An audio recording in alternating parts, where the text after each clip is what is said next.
Dear friends, in the last class I considered about Auguste Comte as the father of sociology. Here in this class, I have to consider three more founders of sociology. Specifically, the second father of sociology, Herbert Spencer. He born in 1820. He lived up to 1902. Long span he has been with us, and he contributed for the development of sociology.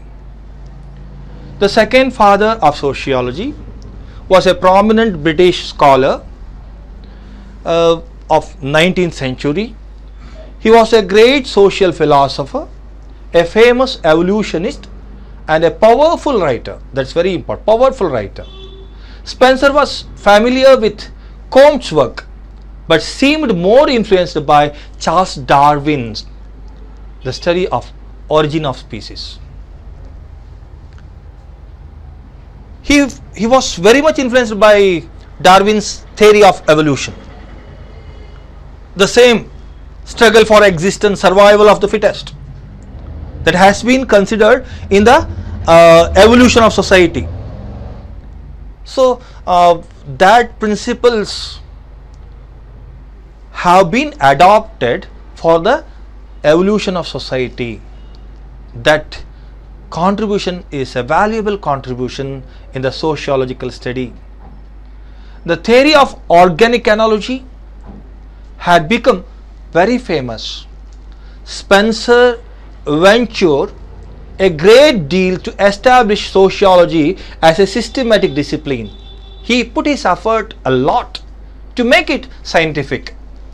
Then his Principles of Sociology in 3 volumes published in 1877. Spencer stressed on interdependence of different parts of society. So Spencer is again a very scholarly performed sociologist. His scholar performance has been contributed by Herbert Spencer. ಸಮಾಜಶಾಸ್ತ್ರದ ದ್ವಿತೀಯ ಸಂಸ್ಥಾಪಕ ಪಿತಾಮಹ. 19ನೇ ಶತಮಾನದ ಮಹಾನ್ ಮೇಧಾವಿಗಳ ಸಾಲಿನಲ್ಲಿ ಅಗ್ರ ಪಂಕ್ತಿಯಲ್ಲಿ ಕಾಣಿಸಿಕೊಳ್ಳುವಂಥವರು Herbert Spencer. ಇವರನ್ನ ವಿಕಾಸವಾದಿ ಚಿಂತಕ. ನಿಮಗೆ ಪ್ರಶ್ನೆ ಬರ್ಬೋದು, who was the evolutionary thinker among the pioneers of sociology? ಸಮಾಜಶಾಸ್ತ್ರದ ಸಂಸ್ಥಾಪಕರಲ್ಲಿ ವಿಕಾಸವಾದಿ ಚಿಂತಕರು ಯಾರು ಅಂತ ಕೇಳಬಹುದು. ಅಂತ ಪ್ರಶ್ನೆಗೆ ಬಂದಾಗ ಹರ್ಬರ್ಟ್. ದ್ವಿತೀಯ ಸಂಸ್ಥಾಪಕರು ಯಾರು ಅಂತ ಕೇಳ್ಬೋದು, ಹರ್ಬರ್ಟ್ ಸ್ಪೆನ್ಸರ್. ಹಾಗೆ ಇಲ್ಲಿ ಒಂದು ವಿಶೇಷ ಅಂತಂದರೆ, ಹರ್ಬರ್ಟ್ ಸ್ಪೆನ್ಸರನ್ನು ನಾವು ನೋಡುವಾಗ ಅವರ ಕೊಡುಗೆಗಳು ಬಹುತೇಕವಾಗಿ ವಿಕಾಸ ಸಿದ್ಧಾಂತದ ಆಧಾರದ ಮೇಲೆ ಬಂದವು. ಆಗಸ್ಟ್ ಕೋಂಟರು ಕೊಡಮಾಡಿದಂತಹ ಹುಟ್ಟುಹಾಕಿದಂತಹ ಹೊಸ ಸಮಾಜ ವಿಜ್ಞಾನ, ಸಮಾಜಶಾಸ್ತ್ರದ ತುಂಬ ವೈಜ್ಞಾನಿಕ ಮಟ್ಟಕ್ಕೆ ತೆಗೆದುಕೊಂಡು ಹೋಗುವ ಪ್ರಯತ್ನ ಮಾಡಿದಂಥವರಲ್ಲಿ ಕೋಂಟರ್ ನಂತರದ ಸಾಲಿನಲ್ಲಿ ಹರ್ಬರ್ಟ್ ಸ್ಪೆನ್ಸರ್ ನಿಲ್ತಾರೆ. ಯಾಕೆ ಅವರನ್ನು ನಾನು ಆ ಒಂದು ನೆಲೆಗಟ್ಟಲ್ಲಿ ನೋಡ್ತೇನೆ ಅಂತಂದರೆ, ಕೆಲವಷ್ಟು ವಿದ್ಯಮಾನಗಳು ಆಗಸ್ಟ್ ಕೋಂಟರ ಚಿಂತನೆಗೆ ನಿಲುಕಿತ್ತು. ಚಿಂತನೆ ಹಾಗಿತ್ತು ಬಿಟ್ಟರೆ ಕೃತಿಯಲ್ಲಿ ಹಾಗೆ ಬಂದಿರಲಿಲ್ಲ. ಅವರ ಕನಸನ್ನು ಸಾಕಾರಗೊಳಿಸಿದಂಥ ಶ್ರೇಯಸ್ಸು ಹರ್ಬರ್ಟ್ ಸ್ಪೆನ್ಸರ್ದು. ಹಾಗಾಗಿ ಆಗಸ್ಟ್ ಕೋಂಟರ ಚಿಂತನೆಗಳು ಕೃತಿಗೆ ಬಂದಿರಲಿಲ್ಲ, ಕೃತಿಗೆ ತಂದಿದ್ದು ಹರ್ಬರ್ಟ್ ಸ್ಪೆನ್ಸರ್. ಹಾಗೆ ನಾವು ನೋಡ್ತೀವಿ ಅವರ first principles or principles of sociology ಗ್ರಂಥವನ್ನು 1877ರಲ್ಲಿ 3 ಸಂಪುಟಗಳಲ್ಲಿ ಹೊರತರಲಾಯಿತು. ಕೋಂಟ್ ವಿಚಾರಗಳಿಗಿಂತ ಹೆಚ್ಚು ಸ್ಪಷ್ಟವಾಗಿ ರೂಪಿತವಾಗಿರುವ ಸ್ಪೆನ್ಸರ್ನ ವಿಚಾರಧಾರೆ ಪ್ರಿನ್ಸಿಪಲ್ಸ್ ಆಫ್ ಸೋಷಿಯಾಲಜಿ ಕೃತಿಯಲ್ಲಿ ಚೆನ್ನಾಗಿ ಮೂಡಿಬಂದಿದೆ. ಸ್ಪೆನ್ಸರ್ ಒಬ್ಬ ಸಾಮಾಜಿಕ ದಾರ್ಶನಿಕ, ಒಬ್ಬ ಶ್ರೀಮಂತ ಬರಹಕಾರ. ಏನನ್ನು ಮಾಡಬೇಕೆಂದು ಕೋಂಟ್ ಯೋಜಿಸಿದ್ನೋ ಅದನ್ನು ಮಾಡಿದಂಥವರು ಹರ್ಬರ್ಟ್ ಸ್ಪೆನ್ಸರ್. ವಿಶಾಲ ವ್ಯಾಪ್ತಿಯ ವಿಜ್ಞಾನವಾಗಿ ಸಮಾಜಶಾಸ್ತ್ರವನ್ನು ಬೆಳೆಸುವಲ್ಲಿ ಅವರ ಪಾತ್ರ ಅತ್ಯಂತ ಗಮನೀಯ. ಇನ್ನೊಂದಷ್ಟು ವಿಚಾರಗಳನ್ನು ನಾನಿಲ್ಲಿ ಪ್ರಸ್ತಾಪ ಮಾಡಬೇಕು. ಆದರೆ ನಮ್ಮ ಅಭ್ಯಾಸಕ್ಕೆ ಸಂಬಂಧಪಟ್ಟ ಹಾಗೆ ತುಂಬ ಡಿಟೇಲ್ ಆಗಿ ನನಗೆ ಹೋಗೋಕ್ಕಾಗೋದಿಲ್ಲ. ನಾನು ಈಗಾಗಲೇ ಹೇಳ್ತಾ ಇದ್ದೆ, ಅವರ ಮೂರು ಕೊಡುಗೆಗಳನ್ನು ನಾವು ಪ್ರಸ್ತಾಪ ಮಾಡಬೇಕು. ಪ್ರತಿ ಸಮಾಜಶಾಸ್ತ್ರಜ್ಞರ ಒಂದು 3 ಕೊಡುಗೆಗಳನ್ನಾದರೂ ನಾವು ನೆನಪಿಟ್ಕೋಬೇಕು ಅಂತ ಹೇಳ್ತಾ ಇದ್ದೆ. ಇಲ್ಲಿ ಹರ್ಬರ್ಟ್ ಸ್ಪೆನ್ಸರ್ ಕೊಡುಗೆಗಳು ಬಂದಾಗ ನಾನು ಗಮನಿಸುವಂಥದ್ದು ಒಂದು ಟೈಪ್ಸ್ ಆಫ್ ಸೊಸೈಟಿ,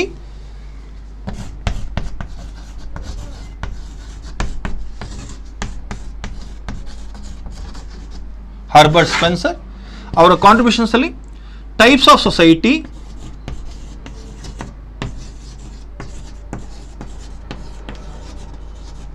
ಅವರೇ ಹೇಳುವಾಗೆ simple society, complex society, compound society, double compound society, ಹಾಗೇನೆ ಟ್ರಿಪಲ್ ಕಾಂಪೌಂಡ್ ಸೊಸೈಟಿ, ಹೀಗೆ ಹೋಗ್ತಾರೆ.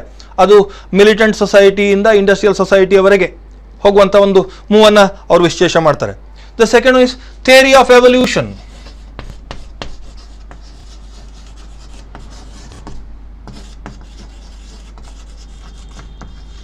Evolution, a concept has been given by. Then the next one is organic analogy. Very fantastic concept it is. Organic analogy.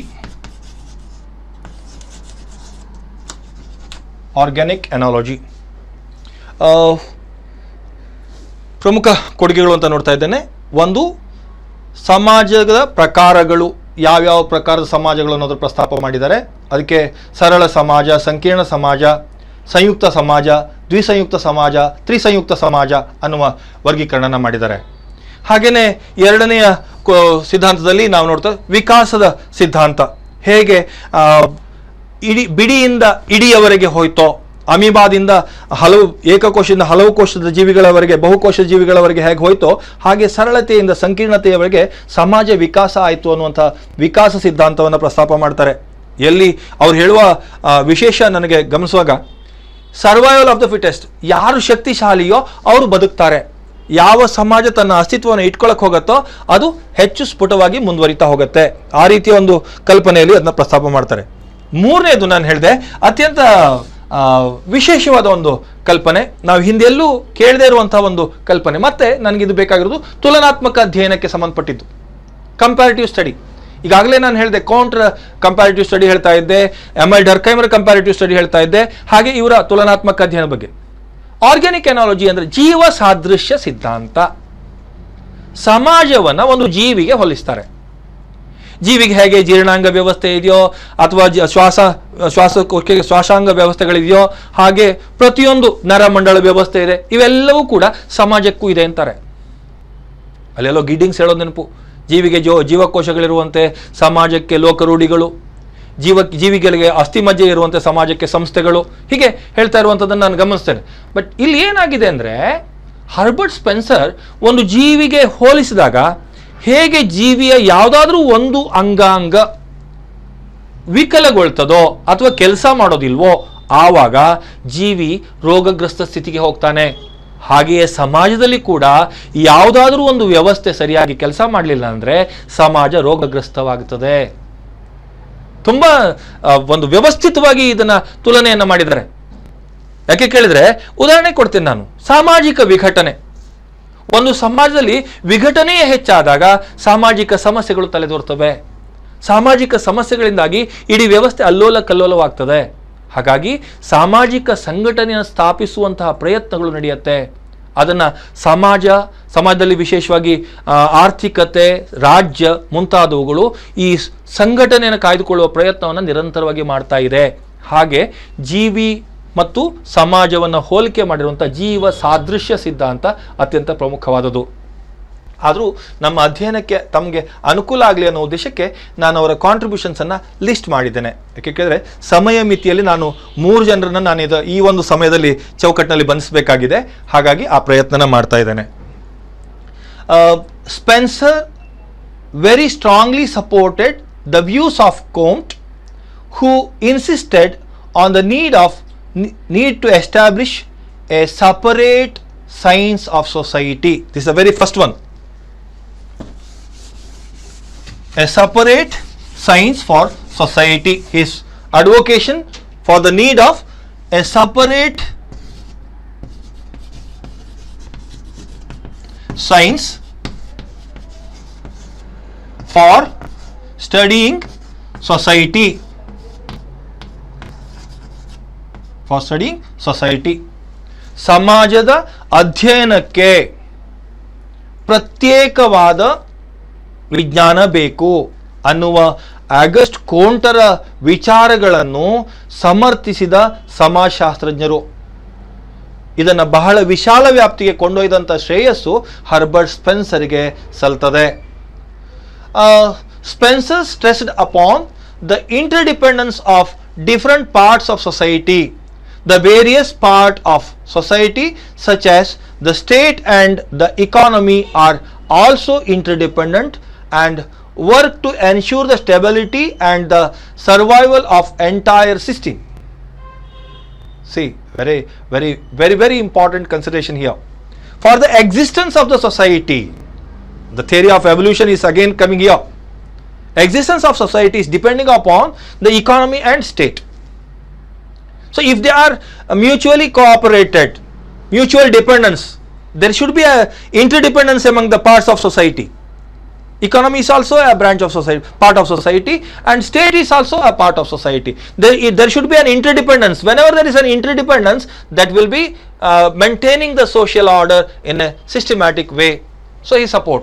Charles ಡಾರ್ವಿನ್ನರ ವಿಕಾಸ ಸಿದ್ಧಾಂತದ ಪ್ರತಿಪಾದಕರಾದಂಥ ಇವರು ವಿಕಾಸವಾದವನ್ನು ಹೆಚ್ಚು ಸಮರ್ಥಿಸ್ತಾ ಬಂದರು. ಸಮಾಜದ ವಿವಿಧ ಭಾಗಗಳ ನಡುವೆ ಪರಸ್ಪರ ಸಂಬಂಧದ ಕುರಿತು ತಮ್ಮ ಅಧ್ಯಯನದಲ್ಲಿ ಒತ್ತಿ ಹೇಳಿದ್ದಾರೆ. ರಾಜ್ಯ ಮತ್ತು ಆರ್ಥಿಕತೆ ಪರಸ್ಪರ ಸಂಬಂಧಿತವಾಗಿದೆ, ಅವು ಪರಸ್ಪರ ಸ್ಥಿರತೆ ಹಾಗೂ ಅಸ್ತಿತ್ವವನ್ನು ಕಾಯ್ದುಕೊಳ್ಳಲು ಸಹಕಾರಿಯಾಗಿವೆ ಅನ್ನುವಂಥ ವಿಚಾರನ ಪ್ರತಿಪಾದಿಸ್ತಾರೆ. That is a second one. ಏನು ಪರಸ್ಪರ ಅವಲಂಬನೆ, interdependence of different parts of society.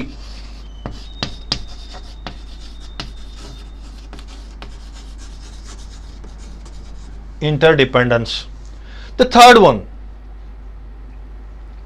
Spencer, through his theory of organic analogy, contributed to the development of the tradition of comparative studies in the sociology. This theory has its own limitation but influenced some other sociologists. ಸಮಾಜಶಾಸ್ತ್ರದ ಅಧ್ಯಯನದಲ್ಲಿ ತುಲನಾತ್ಮಕ ಅಧ್ಯಯನಕ್ಕೆ ಸಂಬಂಧಪಟ್ಟಾಗೆ ಜೀವ ಸಾದೃಶ್ಯ ಸಿದ್ಧಾಂತವನ್ನು ಏನು ಕೊಟ್ಟರು, ಇದು ಕೆಲವೊಂದು limitation ಇದೆ. ಜೀವಿಗೆ ಇದ್ದ ಹಾಗೆ ಸಮಾಜಕ್ಕೆ ಮುಖ ಎಲ್ಲಿದೆ, ಬಾಯಿ ಇದೆ, ಕಾಲೆಲ್ಲಿದೆ, ಕೈಯಲ್ಲಿದೆ ಕೇಳುವಂಥ ಪರಿಸ್ಥಿತಿಯನ್ನು ಸಾಕಷ್ಟು ಜನ ಮಾಡ್ತೇವೆ.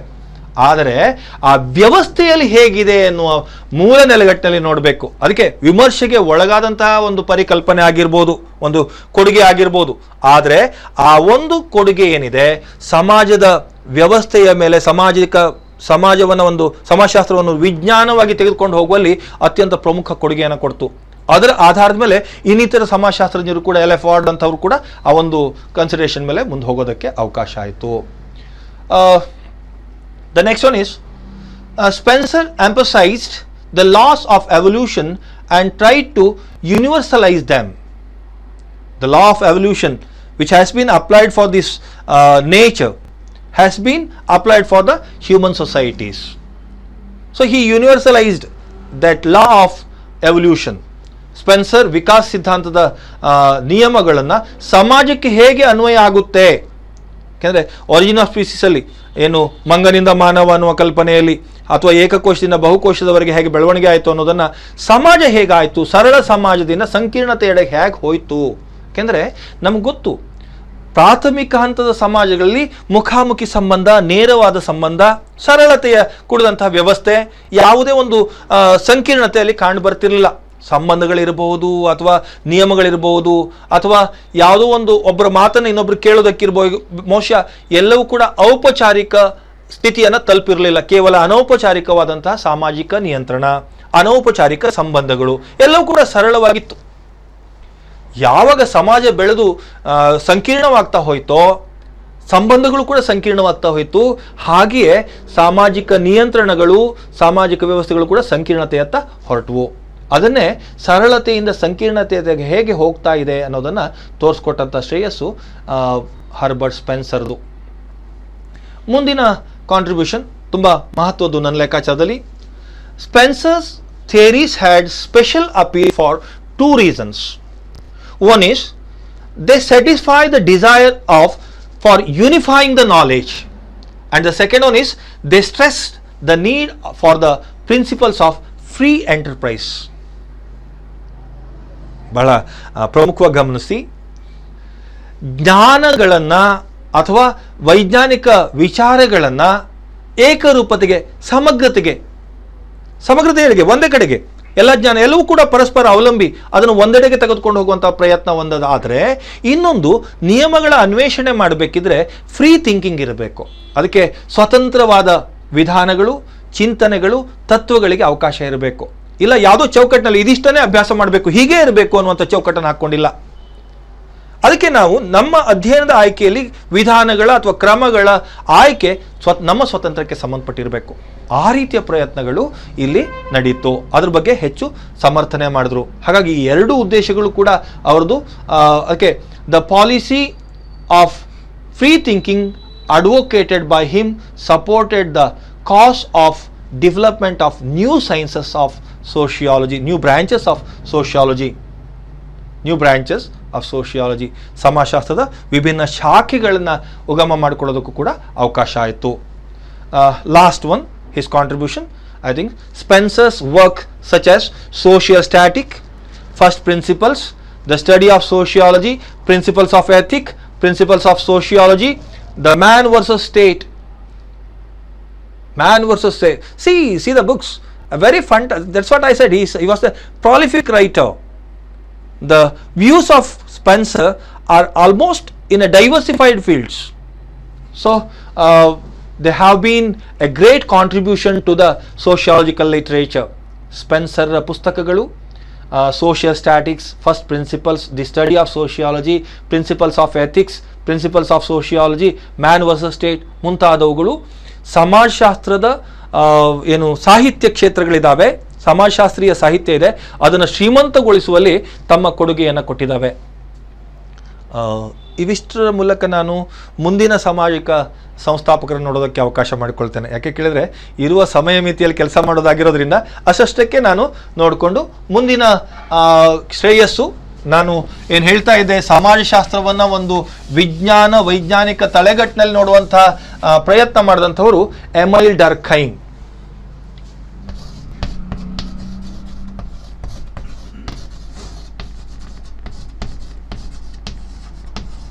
Emile Durkheim, a French sociologist. He also contributed to the sociology. He was also considered society as a whole, an important unit of sociological study. We may not study any part of society. We have to consider the society as a whole, and we have to study that, because there is an interdependence. Durkheim laid the foundation for comparative method and stressed the importance of studying different types of society comparatively. Again I am telling, the comparative study is the real study of society. According to Emile Durkheim, the comparative study is the only solution for the scientific analysis of society. The sociology should have to follow comparative study method. Then he thought to establish sociology as an empirical science. He introduced the rules of sociological methods to carry out the scientific study. Mostly ನನ್ನ ಈ ಇಂಟ್ರೊಡಕ್ಷನ್ನೇ ನಿಮಗೆ ಅರ್ಥ ಮಾಡಿಸ್ತದೆ. ಸಮಾಜಶಾಸ್ತ್ರ ಒಂದು ವಿಜ್ಞಾನ ಆಗಬೇಕು ಅಂದರೆ ಅಲ್ಲಿ ತುಲನಾತ್ಮಕ ಅಧ್ಯಯನ ಇರಬೇಕು. ಸಮಾಜದ ಬೇರೆ ಬೇರೆ ಭಾಗಗಳನ್ನು ಅಭ್ಯಾಸ ಮಾಡುವುದಲ್ಲ, ಇಡೀ ಸಮಾಜವನ್ನು ಒಂದು ಅಖಂಡ ರೀತಿಯಲ್ಲಿ ಅಭ್ಯಾಸ ಮಾಡಬೇಕು. ಆ ಸಮಾಜವನ್ನು ಅಖಂಡವಾಗಿ ಅಭ್ಯಾಸ ಮಾಡಬೇಕಿದ್ರೆ ಆ ಬೇರೆ ಬೇರೆ ಭಾಗಗಳಲ್ಲಿರುವಂಥ ಅವಲಂಬನೆಗಳನ್ನು ಗಮನಿಸಬೇಕು. ಹಾಗೆ ವಿಭಿನ್ನ ಸಮಾಜಗಳನ್ನು ಅಭ್ಯಾಸ ಮಾಡಬೇಕಿದ್ರೆ ಒಂದು ಸಮಾಜಕ್ಕೆ ಇನ್ನೊಂದು ಸಮಾಜದ ಜೊತೆಯಲ್ಲಿ ತುಲನೆಯನ್ನು ಮಾಡಬೇಕು, ತುಲನಾತ್ಮಕ ಅಧ್ಯಯನ ನಡೀಬೇಕು. ಹೀಗೆ ತಮ್ಮ ವಿಚಾರವನ್ನು, ಅದಕ್ಕೆ ಮೆಥಡ್ಸ್ ಆಫ್ ಸೋಷಿಯಾಲಜಿ ಅಥವಾ ಸೋಷಿಯಾಲಜಿಕಲ್ ಮೆಥಡ್ಸ್ ಅನ್ನುವಂಥ ಒಂದು ಬೇಸ್ ಮೇಲೆ ಡರ್ಖೈಮರ ವಿಚಾರಗಳು ಬಂದವು. ಒಬ್ಬ ಫ್ರಾನ್ಸ್ನ ತತ್ವಜ್ಞಾನಿ ಸಮಾಜವನ್ನು ಹೇಗೆ ಅಭ್ಯಾಸ ಮಾಡಬೇಕು ಅನ್ನೋದನ್ನು ಹೇಳಿಕೊಟ್ಟಂತಹ ಎಮೈಲ್ ಡರ್ಖೈಮ್ ಸಮಾಜಶಾಸ್ತ್ರಕ್ಕೆ ನೀಡಿದ ಕೊಡುಗೆಗಳನ್ನು ನಾವು ಈ ರೀತಿ ಪಟ್ಟಿ ಮಾಡಬಹುದು. The very first one, Durkheim sought to explain and analyze social phenomena by means of social facts. Very important one. Social facts.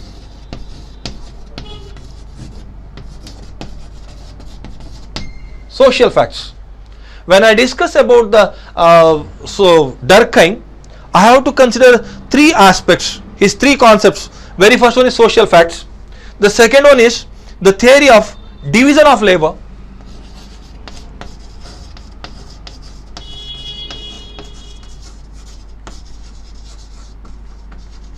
Division of labor. The third one is theory of suicide.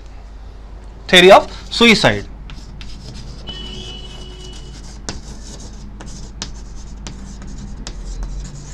Suicide. Very fantastic concepts. I may not go in detail for this. You know, social fact, which is the reliable one, an observed truth, and that fact is not belonging to any particular person, any individual. It is the fact related to the society. So the fact which is related to the society will be considered as social fact. Then division of labor.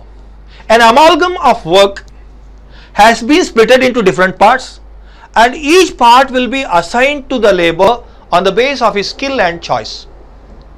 On the basis of his skill and choice. An amalgam of the work has been splitted into different parts, and each and every part has been assigned to the labor on the basis of his skill and choice. That is division of labor.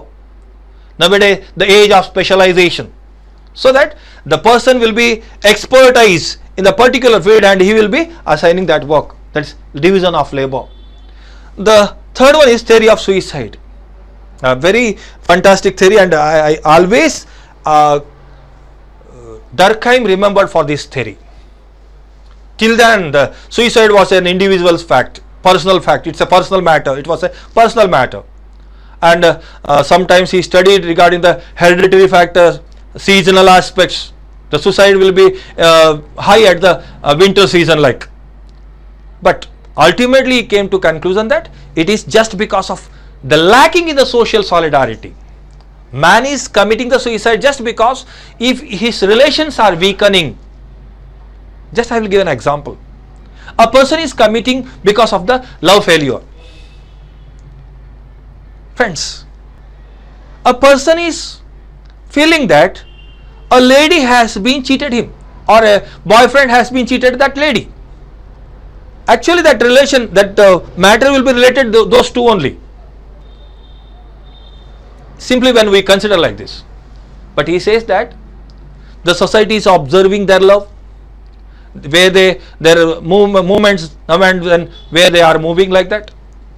They feel that after the breakup of the love, the society is focusing that people, either the boy or the girl, and considering them in a degraded view. They feel that oh, these people are thinking me like this. I was cheated by that person. I mean, it's a boy or girl cheated. So the society is avoiding me. There is a lacking in the solidarity. There is a lacking in the relations that leads to commit suicide. ಎಷ್ಟೊಂದು ವಿಶಿಷ್ಟವಾದ ಕಲ್ಪನೆ. ಕೇವಲ ಒಂದು ಹುಡುಗ ಮತ್ತು ಹುಡುಗಿಯ ನಡುವೆ ಆದಂತಹ ಭಗ್ನತೆ, ಪ್ರೇಮದ ಭಗ್ನವಾಗಿರುವಿಕೆ, ಅಥವಾ ಏನು ಪ್ರೇಮದ ಅವರ ನಡುವೆ ಇರುವಂತಹ ಪ್ರೇಮ ಛಿದ್ರಗೊಂಡಿದೆ. ಆದರೆ ಅವರ ಕಲ್ಪನೆಯಲ್ಲಿ ಸಮಾಜ ನಮ್ಮನ್ನು ನೋಡ್ತಾ ಇರೋದು ಒಂದು ಕೆಳಮಟ್ಟದ ದೃಷ್ಟಿಯಲ್ಲಿ ನೋಡ್ತಾ ಇದೆ. ನೋಡು, ಪ್ರೀತಿಸಿ ಬಿಟ್ಟವಳು ಈ ರೀತಿ ನೋಡ್ತಾರೆ.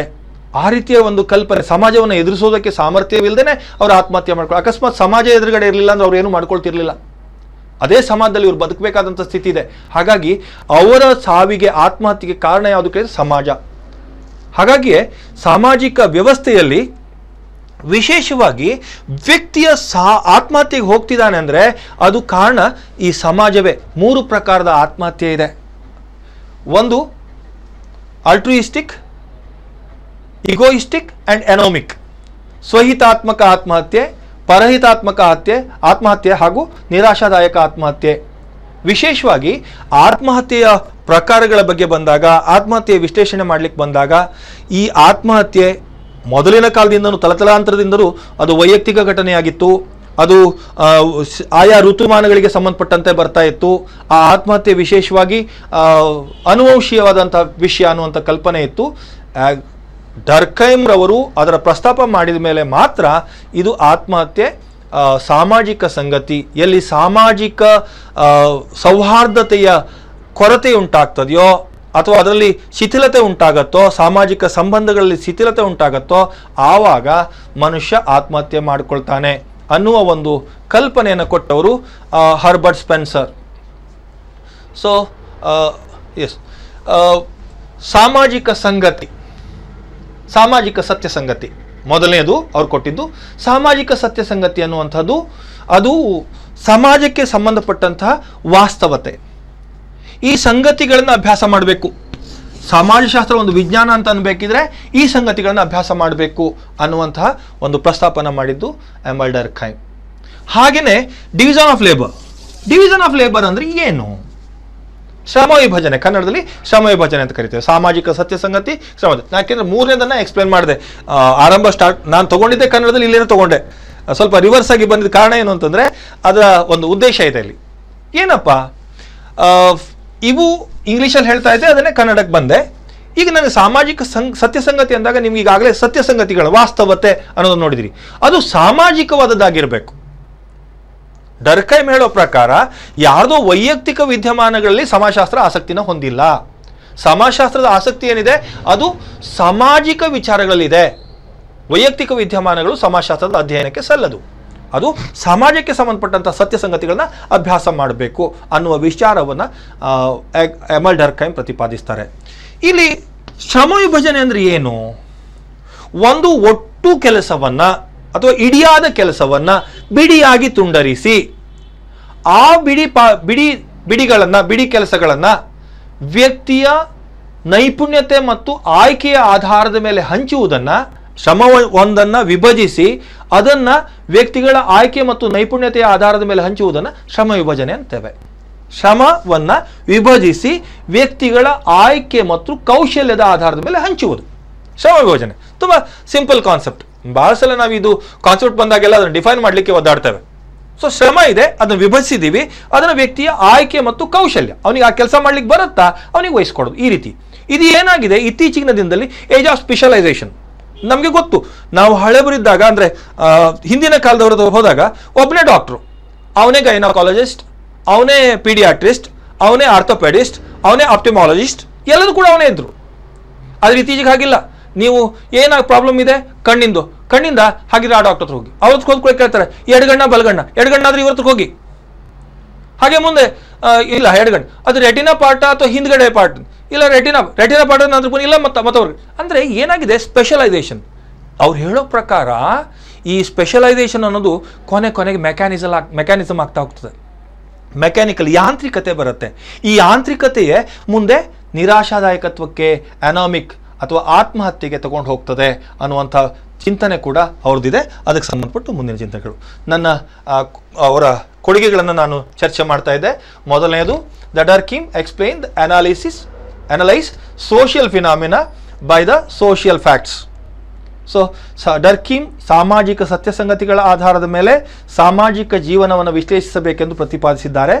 ಅವರ ಅಭಿಪ್ರಾಯದಲ್ಲಿ ವ್ಯಕ್ತಿಗೆ ಭಾಗವಾಗಿದ್ದುಕೊಂಡು ಅವರ ಮೇಲೆ ಒತ್ತಡ ತರುವ ಎಲ್ಲ ಬಗೆಯ ಚಿಂತನೆ, ಭಾವನೆ, ವರ್ತನೆಗಳು ಸಾಮಾಜಿಕ ಸಂಗತಿಗಳು. ಯಾಕೆಂದರೆ ಸಮಾಜದಲ್ಲಿ ಇದ್ದಾಗ ಅವರ ಚಿಂತನೆಗಳು, ವರ್ತನೆಗಳು, ಭಾವನೆಗಳು ಏನು ಆಗತ್ತೋ ಅದು ಸಮಾಜಕ್ಕೆ ಸಂಬಂಧಪಟ್ಟದ್ದು. ಹಾಗಾಗಿ ಅವರು ಅದೆಲ್ಲ ನಡ್ಕೊಳ್ತಾರೆ ಅನ್ನುವಂಥ ವಿಚಾರವನ್ನು ನಾನಿಲ್ಲಿ ಪ್ರಸ್ತಾಪ ಮಾಡಿದೆ ಅವರ ಕೊಡುಗೆಗಳಲ್ಲಿ. The second one, according to Durkheim, the social behavior of man cannot be fully understood in individualistic terms. He argued that it must be understood in a larger social context. According to Durkheim, religion is universal in human society and it plays a vital role in maintaining society as a whole. Elementary forms of religious life is great work it is. ಧಾರ್ಮಿಕ ಶ್ರದ್ಧಾ, ಧರ್ಮಭೀರುತೆ ಅಂತ ಕರಿತೀವಿ, ಧರ್ಮಭೀರುವಾಗಿದ್ದವರು ಅಂತ.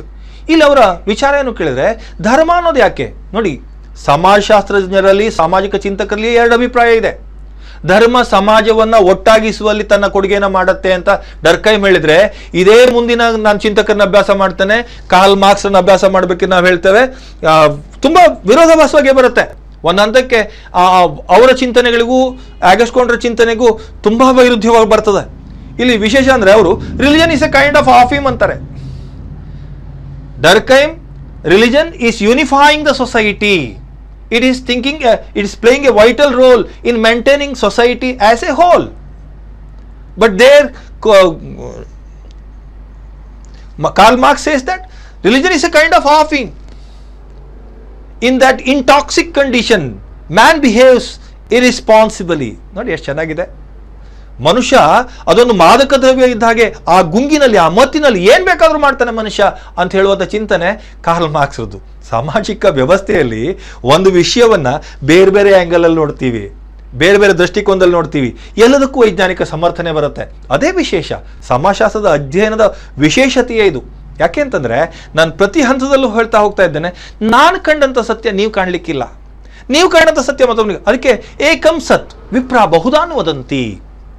ಸತ್ಯ ಒಂದೇ, ಬೇರೆ ಬೇರೆ scholars ಅದನ್ನು ಬೇರೆ ಬೇರೆ ರೀತಿಯಲ್ಲಿ ಹೇಳ್ತಾರೆ. ಅಥವಾ as many mind so many thoughts. ಎಷ್ಟು ರೀತಿಯ ಮನುಷ್ಯರಿದ್ದಾರೋ ಅಷ್ಟು ಮನಸ್ಸುಗಳು ಇದ್ದಾವೆ, ಬೇರೆ ಬೇರೆ ರೀತಿಯಲ್ಲಿ ವಿಚಾರ ಮಾಡುತ್ತೆ. ಆ ಒಂದು ಕನ್ಸಿಡರೇಷನ್ ಮೇಲೆ ನಾನು ನೋಡ್ತಾ ಇದ್ದೇನೆ. ಡರ್ಕಿಮ್ ಹೇಳೋ ಪ್ರಕಾರ ಮಾನವನ ವರ್ತನೆಯನ್ನು ಸಾಮಾಜಿಕ ಹಿನ್ನೆಲೆಯಲ್ಲಿ ಅರ್ಥೈಸಬೇಕು, ಅವನ ವೈಯಕ್ತಿಕ ನೆಲೆಯಲ್ಲಿ ಮಾಡಬಾರ್ದು. ಮನುಷ್ಯನಿಗಿರುವಂತಹ ಧಾರ್ಮಿಕ ವಿಚಾರಗಳಿರ್ಬೋದು ಅಥವಾ ಧರ್ಮ ಸಮಾಜವನ್ನು ಒಗ್ಗೂಡಿಸುವಲ್ಲಿ ಹೆಚ್ಚಿನ ಕೊಡುಗೆನ ಕೊಡ್ತಾ ಇದೆ. Durkheim was interested in dealing with the problems of social order. He argued that societies are held together by shared beliefs and values of its members. He sought to examine the forces contributing to group unity and solidarity. Again, it's a repetition of this one, the theory of suicide. ಏಕೆ ಕೇಳಿದ್ರೆ, ತಾನು ವಾಸಿಸುವ ಸಮಾಜದಲ್ಲಿಯ ನೀತಿ ನಿಯಮಗಳು ಹಾಗೂ ಚಿತ್ರಣಗಳೇನಿದೆ, ಆ ಒಂದು ವ್ಯವಸ್ಥೆ ಏನಿದೆ, ಅದರ ಚೌಕಟ್ಟಿನಲ್ಲಿ ಮನುಷ್ಯ ಬದುಕ್ತಾನೆ. ಅಲ್ಲಿ ತನ್ನ ಸಂಬಂಧಗಳ ನೆಲೆಯಲ್ಲಿ ಸಾಮಾಜಿಕ ಸಂಬಂಧಗಳು ಸುಲಲಿತವಾಗಿರುವಷ್ಟು ಮನುಷ್ಯನ ಜೀವನ ನಿರಂತರವಾಗಿ ಸುರಕ್ಷಿತವಾಗಿ ಹೋಗ್ತದೆ. ಎಲ್ಲಿ ಸಂಬಂಧಗಳಿಗೆ ಧಕ್ಕೆ ಬರುತ್ತೋ ಆ ವ್ಯಕ್ತಿ ಆತ್ಮಹತ್ಯೆ ಕಡೆಗೆ ಹೊರಳ್ತಾನೆ. ಅದಕ್ಕೆ ಹೇಳಿದೆ 3 ಪ್ರಕಾರದ ಆತ್ಮಹತ್ಯೆ ಪ್ರಸ್ತಾಪನೂ ಕೂಡ ನಾನು ಮಾಡಿದ್ದೇನೆ. ಸೊ ಡರ್ಕೈಮ್ರ ಕೊಡುಗೆಗಳು ಅಂದಾಗ ಅತ್ಯಂತ ಶ್ರೇಷ್ಠ ಕೊಡುಗೆಯಲ್ಲಿ ಆತ್ಮಹತ್ಯೆ ಬರುತ್ತೆ. ಅದಕ್ಕೆ ನಾನು ನೇರವಾಗಿ ಆ ಒಂದು ವಿಚಾರಕ್ಕೆ ಬಂದೆ. Durkheim mentioned various specialised fields or branches of sociology. It's also a very important contribution. He only focuses different branches of sociology, different fields of sociology, such as general sociology, sociology of religion, sociology of morals, sociology of law, sociology of crime, economic sociology, demography, etc. He stressed there is a need of studying these aspects separately with a consideration it should be a scientific study. That's very important. It should be scientifically studied. ಯಾವುದೇ ಒಂದು ಶಾಖೆ ಇದ್ರೂ ಕೂಡ ಅದನ್ನು ವೈಜ್ಞಾನಿಕವಾಗಿ ಅಭ್ಯಾಸ ಮಾಡಬೇಕು. ಸಮಾಜಶಾಸ್ತ್ರದ ವಿಶೇಷ ಕ್ಷೇತ್ರಗಳ ಕುರಿತು ಅಥವಾ ಶಾಖೆಗಳ ಕುರಿತು ಪ್ರಸ್ತಾಪಿಸುವಂಥ ಶ್ರೇಯಸ್ಸು. ಅದಕ್ಕೆ ಕೇಳ್ತಾರೆ, ನಿಮಗೆ ಕ್ವಶನ್ ಬರ್ಬೋದು, who name any sociologist who is focused on evolutions. Again name any sociologist who is focused on religious sociology. ಧಾರ್ಮಿಕ ಸಮಾಜಶಾಸ್ತ್ರದ ಕುರಿತಾಗಿ ಗಮನ ಸೆಳೆದಂತಹ ಸಾಮಾಜಿಕ ಚಿಂತಕರ ಹೆಸರನ್ನು ಹೇಳಿ. ವಿಕಾಸ ಸಿದ್ಧಾಂತದ ಕುರಿತಾಗಿ ಪ್ರತಿಪಾದಿಸಿದಂಥ ಹೆಸರನ್ನು ಹೇಳಿ, ಸಮಾಜ ಚಿಂತಕರ ಹೆಸರನ್ನು ಹೇಳಿ ಕೇಳಿದಾಗ ಅಲ್ಲಿ ವಿಕಾಸಕ್ಕೆ ಸಂಬಂಧಪಟ್ಟರೆ ನೀವು ಹರ್ಬರ್ಟ್ ಸ್ಪೆನ್ಸರ್, ಇಲ್ಲಿ ನೀವೇನು ಧಾರ್ಮಿಕ ಸಮಾಜಶಾಸ್ತ್ರಕ್ಕಾದರೆ ನಾವು ಗಮನಿಸಬೇಕಾಗಿರೋದು ಎಮಲ್ ಡರ್ಕೈಮ್. ಈವನ್ ಕೋಂಟ್ರನ್ನು ಕೂಡ ಧಾರ್ಮಿಕ ಸಮಾಜಶಾಸ್ತ್ರಕ್ಕೆ ನೋಡ್ತೀವಿ, ಯಾಕೆಂದರೆ ಮಾನವತಾವಾದಿ ಧರ್ಮ. ಇನ್ನೊಬ್ಬ ಸಮಾಜಶಾಸ್ತ್ರಜ್ಞರು ಧಾರ್ಮಿಕ ವಿಚಾರಕ್ಕೆ ಬರ್ತಾರೆ, ಅವರು ಮ್ಯಾಕ್ಸ್ ವೆಬರ್. ಯಾಕೆಂದರೆ ಅವ್ರದ್ದೊಂದು ಗ್ರಂಥ ಇದೆ, Protestant ethic and the spirit of capitalism ಅಂತ. ಅದರಲ್ಲೂ ಕೂಡ ಅದರ ಪ್ರಸ್ತಾಪ ಮಾಡ್ತಾರೆ, ಪ್ರೊಟೆಸ್ಟೆಂಟ್ ಧರ್ಮ ಮತ್ತು ಬಂಡವಾಳಶಾಹಿ ನೀತಿ. ತುಂಬ ವಿಶೇಷವಾದ ಒಂದು ಕಾನ್ಸೆಪ್ಟ್ ಅದು. Last but not the least, specifically Durkheim's major books on sociology, the division of labour in society, the rules of sociological method, the suicide, the elementary forms of religious life. ಮತ್ತೊಮ್ಮೆ ಹೇಳ್ತೇನೆ, ಅವರ ಪ್ರಮುಖ ಕೃತಿಗಳು division of labour in society, the rules of sociological methods, the suicide, the elementary forms of religious life, suicide ಮುಂತಾದವುಗಳು. ಇದಿಷ್ಟು ವಿಷಯನ ನಾನು ಡರ್ಕೈಮ್ ಬಗ್ಗೆ ಪ್ರಸ್ತಾಪ ಮಾಡಿದರೆ, ಇನ್ನೊಬ್ಬ ಸಾಮಾಜಿಕ ಚಿಂತಕರು ಕಾರ್ಲ್ ಮಾರ್ಕ್ಸ್, ಅವ್ರನ್ನ ಪ್ರಸ್ತಾಪ ಮಾಡಲೇಬೇಕು. Karl Marx was a German philosopher, the founder of conflict theory and architect of communism. Karl Marx specifically, he was the architect of communism, the father of communism. We will call him as father of communism. Here,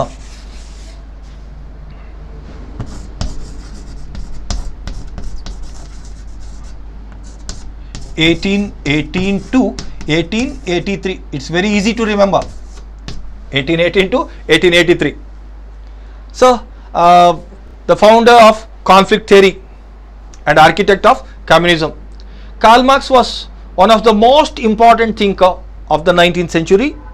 He wrote brilliantly on subjects such as philosophy, political science, economics, history, likewise. He never claimed himself as a sociologist. He never claimed. You may call him as a politician, political thinker. And you may call him as a philosopher, no problem. But his work is very rich in sociological insights. So we call him as a sociologist. He is regarded as one of the most profound and original sociological thinker. Millions of people throughout the world accepted his theories almost in a religious devotion. ಬಹಳ ವಿಶೇಷ ನೋಡಿ, ಭಕ್ತಿಯಿಂದ ಅವನ communism ವಿಚಾರಗಳನ್ನು ಕುರಿತು ಭಕ್ತಿಯಿಂದ ಜನ ಅದನ್ನು ಗ್ರಹಿಸ್ತಾರೆ. ಇವತ್ತು ಜಗತ್ತಿನಾದ್ಯಂತ ಅವನ ಅನುಯಾಯಿಗಳಿದ್ದಾರೆ, ಅಭಿಮಾನಿಗಳಿದ್ದಾರೆ, ಅಥವಾ ಆ ಚಿಂತನೆಗಳನ್ನು ಇನ್ನೂ ಕೂಡ ನಮ್ಮ ದೇಶದಲ್ಲೂ ಕೂಡ ಕಮ್ಯುನಿಸ್ಟ್ ಇದೆ. ಮಾರ್ಕ್ಸ್ವಾದಿ ಕಮ್ಯುನಿಸ್ಟ್ ಅಂತಾನೆ ನಾವು ನೋಡ್ತೀವಿ. ಆ ಕಮ್ಯುನಿಸಂನ ಪಿತಾಮಹ ಅನಿಸ್ಕೊಂಡಂಥವ್ರು. ಅದಕ್ಕೆ ಕಾರ್ಲ್ ಮಾರ್ಕ್ಸ್ ಸಂಘರ್ಷ ಸಿದ್ಧಾಂತದ ಪ್ರತಿಪಾದಕ. ಇವರ ವಿಚಾರಗಳಲ್ಲಿ ನಾವು ಬಂದಾಗ ವಿಶೇಷವಾಗಿ ನಾನು ಗಮನಿಸೋದು ಒಂದು historical materialism.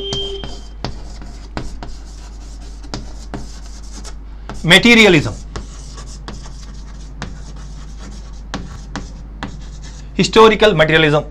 It's also called as economic determinism. ಕನ್ನಡದಲ್ಲಿ ಐತಿಹಾಸಿಕ ಭೌತವಾದ ಅಥವಾ ಅದನ್ನು ಆರ್ಥಿಕ ನಿರ್ಣಯವಾದ ಅಂತ ಕರಿತೇವೆ. ಒಂದು. ಎರಡನೆಯದು class conflict, class struggle or class conflict.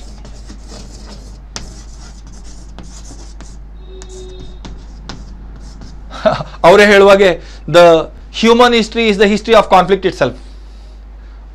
ಮಾನವನ ಇತಿಹಾಸ ಅಂತಂದ್ರೆ ಮತ್ತೇನಿಲ್ಲ, ಸಂಘರ್ಷದ ಇತಿಹಾಸ. ಅಲ್ಲಿಂದ ಇಲ್ಲಿಗೂ ನಿರಂತರವಾದ ಸಂಘರ್ಷ ಬಂದಿದೆ ಅನ್ನೋ ವಿಚಾರನ ಪ್ರತಿಪಾದಿಸ್ತಾರೆ. The theory of alienation, theory of alienation. Third one, theory of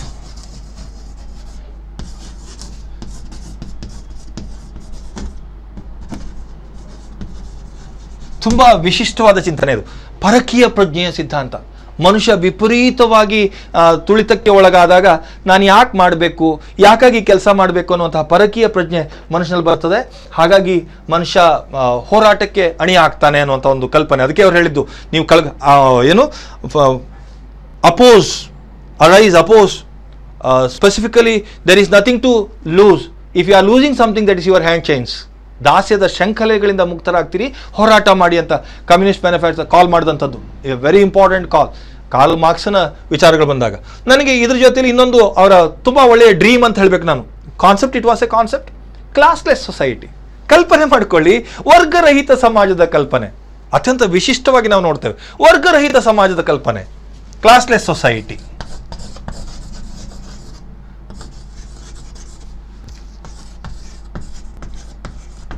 ನಾನು ಸೂಕ್ಷ್ಮವಾಗಿ ಹೇಳ್ತೇನೆ, ಐತಿಹಾಸಿಕ ಭೌತವಾದ ಕ್ಲಾಸ್ ಕಾನ್ಫ್ಲಿಕ್ಟ್ ಮತ್ತು ಕ್ಲಾಸ್ಲೆಸ್ ಸೊಸೈಟಿ ಬಹಳ ಹತ್ತಿರದವು.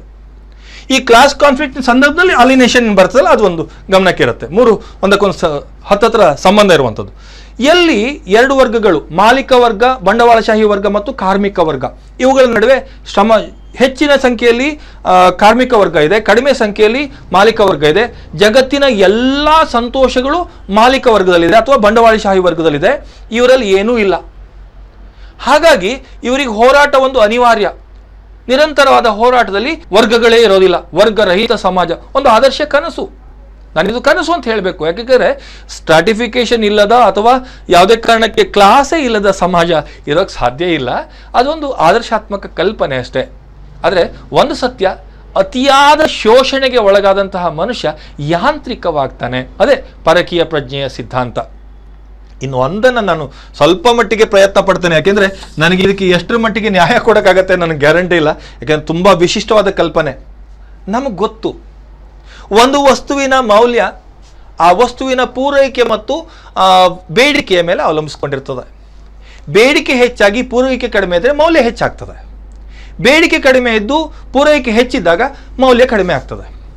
ಈಗ ನಾವು ಪೂರೈಕೆಯನ್ನು ಕಾನ್ಸ್ಟೆಂಟ್ ಆಗಿಡೋಣ, ನಿರ್ದಿಷ್ಟವಾಗಿಡೋಣ. ಈಗ ಬೇಡಿಕೆ ಮತ್ತು ಮೌಲ್ಯಗಳು ಹೇಗೆ ಪರಸ್ಪರ ಏರಿಳಿತ ಆಗತ್ತೆ? ಒಂದು ಕಲ್ಪನೆ ಇದೆ, ಯಾವಾಗ ಅದರ ಮೌಲ್ಯ ಕಡಿಮೆ ಇದೋ ಜನ ಹೆಚ್ಚಿಗೆ ಬಳಸ್ತಾರೆ, ಅಥವಾ ಮೌಲ್ಯ ಹೆಚ್ಚಿಗೆ ಇದ್ದರೆ ಜನ ಕಡಿಮೆ ಬಳಸ್ತಾರೆ. ಹೀಗೆ ಒಂದಷ್ಟು ಕಲ್ಪನೆಗಳಿದೆ. ಆದರೆ ಒಂದು ವಿಶೇಷ ಅಂದರೆ ಅದರ ಮೌಲ್ಯದ ಆಧಾರದ ಮೇಲೆ ಬೇಡಿಕೆ ನಿರ್ಮಾಣ ಆಗತ್ತೆ. ಇಡೀ ಇತಿಹಾಸದಲ್ಲಿ ಕೂಡ ಆರ್ಥಿಕತೆಯೇ ಮಾನವನ ಪ್ರಾಪಂಚಿಕತೆ ಅಥವಾ ಪ್ರಾಪಂಚಿಕತೆ ಏನಿದೆ ಅದೇ ಮನುಷ್ಯನ ಸಮಾಜದ ವ್ಯವಸ್ಥೆಯನ್ನು ನಿರ್ಮಾಣ ಮಾಡುತ್ತೆ.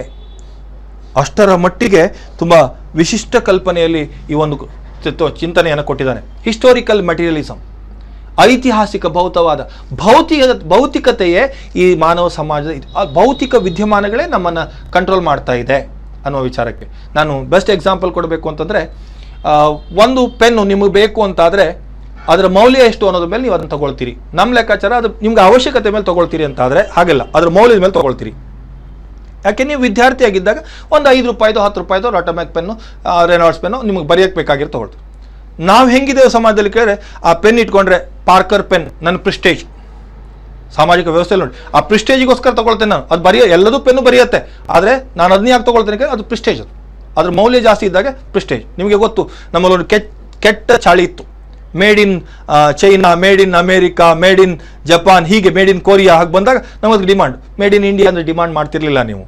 ಈಗ ನಾವು ಇತ್ತೀಚೆಗೆ ಒಂದು ವಿಶೇಷ ಬೆಳವಣಿಗೆ, ಮೇಡ್ ಇನ್ ಇಂಡಿಯಾಕ್ಕೆ, ಮೇಕ್ ಇನ್ ಇಂಡಿಯಾಕ್ಕೆ ಹೆಚ್ಚಿನ ಡಿಮಾಂಡ್ ಬಂದಿದೆ. ಆದರೆ ಸ್ವಾಭಾವಿಕವಾಗಿ ಒಂದು ವಸ್ತುವಿನ ಮೌಲ್ಯ ಅದರ ಬೇಡಿಕೆ ಮತ್ತು ಪೂರೈಕೆಗಳನ್ನ ಅವಲಂಬಿಸಬೇಕು. ಆದರೆ ಇವ್ರು ಹೇಳೋ ಪ್ರಕಾರ ಮೌಲ್ಯದ ಆಧಾರದ ಮೇಲೆ ಅದರ ಬೇಡಿಕೆ ಪೂರೈಕೆ ನಿಂತ್ಕೊಳ್ತದೆ. ಎಷ್ಟು ವಿಶಿಷ್ಟವಾದ ಕಲ್ಪನೆ ನೋಡಿ. ಮೌಲ್ಯದ ಆಧಾರದ ಮೇಲೆ ಅದು ಬೇಡಿಕೆ ನಿಂತ್ಕೊಳ್ತದೆ, ಪೂರೈಕೆ ನಿಂತ್ಕೊಳ್ತದೆ ಅಂತಾದರೆ ತುಂಬ ವಿಶಿಷ್ಟ. ಆದರೆ ಅದು ಪೂರೈಕೆ ಮತ್ತು ಬೇಡಿಕೆ ಆಧಾರದ ಮೇಲೆ ಮೌಲ್ಯ ನಿರ್ಧಾರ ಆಗಬೇಕು. ಇಕಾನಾಮಿಕ್ಸ್ ರೂಲ್ ಹಾಗೆ ಹೇಳ್ತದೆ. ಆದರೆ ಕಾರ್ಲ್ ಮಾರ್ಕ್ಸ್ ಅದರ ತಿರುಗಿದ ರೀತಿಯಲ್ಲಿ ಹೇಳ್ತಾನೆ ಮತ್ತು ಅದನ್ನು ಪ್ರೂವ್ ಮಾಡ್ತಾನೆ. ತುಂಬ ವಿಶಿಷ್ಟವಾದ ಬರಹ ಇದರಲ್ಲಿ. ಹಾಗಾಗಿ ಸಂಘರ್ಷದ ಪಿತಾಮಹ ಅವರ ಕೊಡುಗೆಗಳು, the very first one, Marx is considered to be one of the founder of modern sociology because his theory of social change and his analysis of social conflict and revolution. ಇತ್ತೀಚಿನ ಆಧುನಿಕ ಸಮಾಜಶಾಸ್ತ್ರಜ್ಞರ ಸಾಲಿಗೆ ನಾವು ಕಾರ್ಲ್ ಮಾರ್ಕ್ಸ್ನ ಸೇರಿಸ್ಕೊಳ್ತೇವೆ. ಯಾಕೆ ಅಂತಂದರೆ ಸಾಮಾಜಿಕ ಸಂಘರ್ಷಗಳು, ಸಾಮಾಜಿಕ ಪರಿವರ್ತನೆ ಮುಂತಾದವುಗಳ ನಿಖರವಾದ ವಿಶ್ಲೇಷಣೆ ನಮ್ಮ ಸಮಾಜಶಾಸ್ತ್ರಕ್ಕೆ ಅವರ ಪ್ರಮುಖವಾದ ಕೊಡುಗೆ. Karl Marx laid down a great emphasis on economic foundation of society. He argued that the people's ideas, beliefs and values originated from the economic system. ಇದೆ ಆರ್ಥಿಕ ನಿರ್ಣಯವಾದ ಅಂದ್ರೆ ಮತ್ತಿನ್ನು ಬೇರೆ ಏನೂ ಅಲ್ಲ. ಇದೇನು ಹೇಳುತ್ತೆ ಕೇಳಿದ್ರೆ, ಮನುಷ್ಯನ ಚಿಂತನೆಗಳು, ಅವನ ಮೌಲ್ಯಗಳು, ಅವನ ಆದರ್ಶಗಳು ಎಲ್ಲವೂ ಕೂಡ ಆರ್ಥಿಕ ತಳಹದಿಯ ಮೇಲೆ ನಿಂತುಕೊಂಡಿದೆ. ಐತಿಹಾಸಿಕ ಭೌತವಾದ ಅದೇ ಒಂದು ಕಲ್ಪನೆ. ನಾನು ಈಗಾಗಲೇ ಟಚ್ ಮಾಡಿರೋದನ್ನು ನಾನು ಸ್ವಲ್ಪ ಫಾಸ್ಟ್ ಹೋಗ್ತಾ ಇದ್ದೇನೆ. The next one is, Karl Marx believed the class conflict is the key of human history, the bitter struggle between the capitalist and labours. Marx believed that historic struggle would end only with the overthrow of ruling exploiters and with the establishment of a free, harmonious and classless society. ಎಂಥ ಆದರ್ಶದ ಕಲ್ಪನೆ ನೋಡಿ. ಏನಿದೆ ಇಲ್ಲಿ?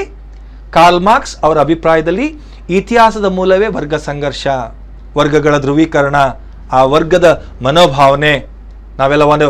ಹಾಗಾಗಿ ಈ ನಿರಂತರ ಹೋರಾಟದಲ್ಲಿ ಕೊನೆಗೆ ಗೆಲ್ಲುವವರು ಬಂಡವಾಳಶಾಹಿ ವರ್ಗವನ್ನು ಸೋಲಿಸಿ ಅವರ ದುರಾಚಾರವನ್ನು, ದೌರ್ಜನ್ಯವನ್ನು ಕಿತ್ತೊಗೆದು ಕಾರ್ಮಿಕ ವರ್ಗ ಗೆಲ್ಲತ್ತೆ.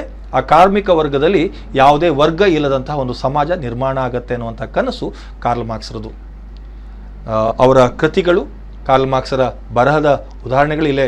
The German ideology, the poverty of philosophy, the holy family, the manifesto of communist party, das capital. Karl Marx ರವರ ಪ್ರಮುಖ ಕೃತಿಗಳು German ideology, the poverty of philosophy, the manifesto of communist party, das capital, the holy family. ಇದಿಷ್ಟರ ಮಟ್ಟಿಗೆ ನಾವು 3 ಜನ plus 2 ಸಮಾಜಶಾಸ್ತ್ರದ ಜನಕರು ಹಾಗೂ ದ್ವಿತೀಯ ಸಂಸ್ಥಾಪಕರನ್ನ ಸೇರಿ ನಾವು ಅಭ್ಯಾಸ ಮಾಡಿದ್ದೀವಿ. ಒಟ್ಟು 4 ಜನರನ್ನ ಅಭ್ಯಾಸ ಮಾಡಿದ್ದೀವಿ. ಇಲ್ಲಿ 4 ಜನರ ಅಭ್ಯಾಸ ಮಾಡಿದ ಜೊತೆಲಿ ಇನ್ನೂ ಹಲವಾರು ಸಮಾಜಶಾಸ್ತ್ರಜ್ಞರಿದ್ದಾರೆ. ನಾನು ಹೇಳಿದೆ ನಿಮಗೆ ಮ್ಯಾಕ್ಸ್ ವೆಬ್ಬರ್ನು ಕೂಡ ನಾವು ಅಭ್ಯಾಸ ಮಾಡಬೇಕಿತ್ತು, ಅದರ ಸಮಯ ಮಿತಿ ಇರೋದ್ರಿಂದ ನಾನು ಈ 4 ಜನರ ಅಧ್ಯಯನಕ್ಕೆ ಸೀಮಿತಗೊಳಿಸ್ತಾ ಇದ್ದೇನೆ. ಇವ್ರನ್ನ ಬಿಟ್ಟು ಇನ್ನಷ್ಟು ಸಮಾಜಶಾಸ್ತ್ರನ ಪ್ರಸ್ತಾಪ ಮಾಡ್ತಾ ಇದ್ದೇನೆ. Max Weber, George Simmel, Vierkandt, Gabriel ಟಾಡೆ, Levi Strauss, Karl Mannheim, L T. Hobhouse, R K. Merton, Talcott Parson, P A. Sorokin, Kingsley Davis, R M. MacIver, W F. Ogburn, C W. Mills, C H. Cooley. Mostly ನಾನು ಹೇಳ್ತಾ ಇರೋ ಸ್ಪೀಡಿಗೆ ನಿಮಗೆ ಗಮನಿಸೋಕ್ಕೂ ಸಾಧ್ಯ ಇಲ್ಲ, ನನಗೆ ಗೊತ್ತು. ಆದರೂ ನಾನು ಸ್ಲೈಡ್ಗಳು ಕೂಡ ನಿಮ್ಮ ಎದುರುಗಡೆ ನಿಲ್ಲತ್ತೆ, ಈ ಸ್ಲೈಡ್ ಇದೆ ನಿಮ್ಮ ಎದುರುಗಡೆ ಸಿಗತ್ತೆ ಅನ್ನೋ ಉದ್ದೇಶಕ್ಕೆ ಸ್ವಲ್ಪ ಫಾಸ್ಟಾಗಿ ಮೂವ್ ಮಾಡ್ತಾ ಇದ್ದೇನೆ. ನನಗೆ ಅದರ ಕಲ್ಪನೆ ಇದೆ, ಪಾಠ ಮಾಡ್ತಾ ಇದ್ದೀನಿ ಅನ್ನೋನು ಓಡ್ತಾ ಇದ್ದೀನೋ ಅಂತ ಅನ್ಕೋಬೇಡಿ ಮಕ್ಕಳ. ಸಮಯ ಮಿತಿಯಲ್ಲಿ ನಾನು 4 ಜನ ಥಿಂಕರ್ಸನ್ನು ಗಮನಿಸಬೇಕು ಅಂದಾಗ ನನಗೆ ಸ್ವಲ್ಪ ಕಷ್ಟ ಆಗುತ್ತೆ. ಅದಕ್ಕೋಸ್ಕರ ಈ 45 ನಿಮಿಷದೊಳಗಡೆ ನಾನು ಹಿಡಿಸ್ಬೇಕಾಗಿರೋದ್ರಿಂದ ಈ ಪ್ರಯತ್ನ ಮಾಡ್ತಿದ್ದೇನೆ. ಸಮಾಜಶಾಸ್ತ್ರಜ್ಞರುಗಳ ಜೊತೆಯಲ್ಲಿ Max Weber, George Simmel, Vierkandt, Gabriel ಟಾಡೆ, Karl Mannheim, MacIver and Page, Kingsley Davis, Talcott Parson, R K. Merton, W F. Ogburn ಮುಂತಾದವರಿದ್ದಾರೆ. ಇಲ್ಲಿಗೆ ಪಾಶ್ಚಾತ್ಯ ಸಾಮಾಜಿಕ ಚಿಂತಕರ ಒಂದು ಪರಿಚಯವನ್ನು ಮಾಡಿದೆ.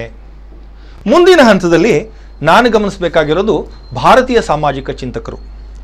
ಭಾರತೀಯ ಸಾಮಾಜಿಕ ಚಿಂತಕರ ಬಗ್ಗೆ ಇನ್ನೊಂದು ಅವಧಿಯನ್ನು ಕ್ಲಾಸಲ್ಲಿ ನಾವು ನೋಡೋಣ. ಆದರೆ ಅದಕ್ಕೆ ಪೂರ್ವಭಾವಿಯಾಗಿ ಒಂದು ಪೀಠಿಕೆಯನ್ನು ಹಾಕ್ತೇನೆ. The sociology was introduced in 1914 as a subject in the Bombay University, but it was the part of the Department of Economics. ಅರ್ಥಶಾಸ್ತ್ರ ವಿಭಾಗದಲ್ಲಿಯೇ ಒಂದು ಶಾಖೆಯಾಗಿ ನಾವು ಸಮಾಜಶಾಸ್ತ್ರವನ್ನು 1914ರಲ್ಲಿ ಭಾರತಕ್ಕೆ ಪರಿಚಯಿಸಲಾಯಿತು. ತದನಂತರದಲ್ಲಿ ಆ ಸಂದರ್ಭಕ್ಕೆ ಆ ಒಂದು ವಿಭಾಗಕ್ಕೆ ಡಿಪಾರ್ಟ್ಮೆಂಟಿಗೆ ಪ್ರತ್ಯೇಕವಾದ ಡಿಪಾರ್ಟ್ಮೆಂಟ್ ಆಗಿ ಎಸ್ಟಾಬ್ಲಿಷ್ ಆಗಬೇಕು ಅನ್ನೋ ಉದ್ದೇಶದಲ್ಲಿ in 1919 it was emerged as an independent department with a head of Patrick Geddes. Patrick Geddes was the head of the department. He was actually a geographer, human geographer and city planner, town planner. ನೋಡಿ ಎಷ್ಟು ಮಜಾ ಇದೆ. ನಮ್ಮ ದೇಶದ ಸಮಾಜಶಾಸ್ತ್ರ ಬಂದಾಗ ಸಮಾಜಶಾಸ್ತ್ರದ ಅಧ್ಯಯನ ಮಾಡಿದಂತಹ ಒಬ್ಬ ವ್ಯಕ್ತಿ ಕೂಡ ಇರಲಿಲ್ಲ. ಆರಂಭಿಕ ಹಂತದಲ್ಲಿ ಮುಂಬೈ ವಿಶ್ವವಿದ್ಯಾಲಯದಲ್ಲಿ ನಾವು ಸಮಾಜಶಾಸ್ತ್ರವನ್ನು ಪರಿಚಯಿಸಿದ್ವಿ. ಆಗ ಒಬ್ಬ ಮಾನವ ಭೂಗೋಳ ಶಾಸ್ತ್ರಜ್ಞ, ನಗರ ಯೋಜನೆಯನ್ನು ಮಾಡ್ತಾ ಇರುವಂಥ ಒಬ್ಬ ಬ್ರಿಟಿಷ್ ಅಧಿಕಾರಿ ಪ್ಯಾಟ್ರಿಕ್ ಗೆಡೆಸ್ ಅವರ ಒಂದು ನೇತೃತ್ವದಲ್ಲಿ ಈ ಒಂದು ಸಮಾಜಶಾಸ್ತ್ರ ನಿಂತ್ಕೊಳ್ತು, ಆರಂಭದಲ್ಲಿ ಬಂತು. ಆದರೆ ಅದು ಸ್ವತಂತ್ರವಾದ ವಿಜ್ಞಾನ ಆಗಿ, ಅಂದರೆ ಸ್ವತಂತ್ರವಾದ ವಿಭಾಗವಾಗಿ ಭಾರತೀಯ ಸಮಾಜಶಾಸ್ತ್ರಜ್ಞರಿಗೆ ಒಂದು ಪ್ರೇರಣೆಯನ್ನು ಕೊಡೋದಕ್ಕೆ ಅವಕಾಶ ಆಗಿದ್ದು 1924 ನಂತರ. After 1924, doctor G.S. Ghurye, one who was the student of the Bombay University, took the responsibility of the department in 1924. He was head of the department and he was a galaxy of scholars in India.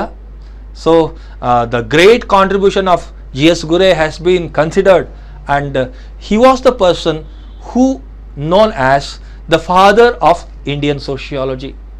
ಭಾರತೀಯ ಸಮಾಜಶಾಸ್ತ್ರಕ್ಕೆ ಅತ್ಯಂತ ಪ್ರಮುಖ ಕೊಡುಗೆ ನೀಡಿದಂಥವ್ರು G.S. Ghurye. ಯಾಕೆ ಹೇಳ್ತಾ ಇದ್ದೇನೆ ಕೇಳಿದ್ರೆ, ಅವ್ರನ್ನ ಭಾರತೀಯ ಸಮಾಜಶಾಸ್ತ್ರದ ಪಿತಾಮಹ ಅಂತ ಕರಿತೇವೆ. ಇವರಿಂದಾಗಿಯೇ ಅವು ಸಾಕಷ್ಟು ಮಹಾಮೇಧಾವಿಗಳನ್ನು ಒಳಗೊಂಡಂತಹ ಭಾರತೀಯ ಸಮಾಜಶಾಸ್ತ್ರಜ್ಞರ ಒಂದು ಪುಂಜ, ಒಂದು ಗುಂಪು ಅಥವಾ ಒಂದು ಗ್ಯಾಲಾಕ್ಸಿ ಅಂತ ಕರಿತೇನೆ ನಾನು ಅದಕ್ಕೆ. ಆ ನಕ್ಷತ್ರ ಪುಂಜದ ಹಾಗೆ ಸಮಾಜಶಾಸ್ತ್ರಜ್ಞರ ಒಂದು ಸಾಲು ಹೊರಗೆ ಬರೋದಕ್ಕೆ G.S. Ghurye ಕಾರಣರಾದರು.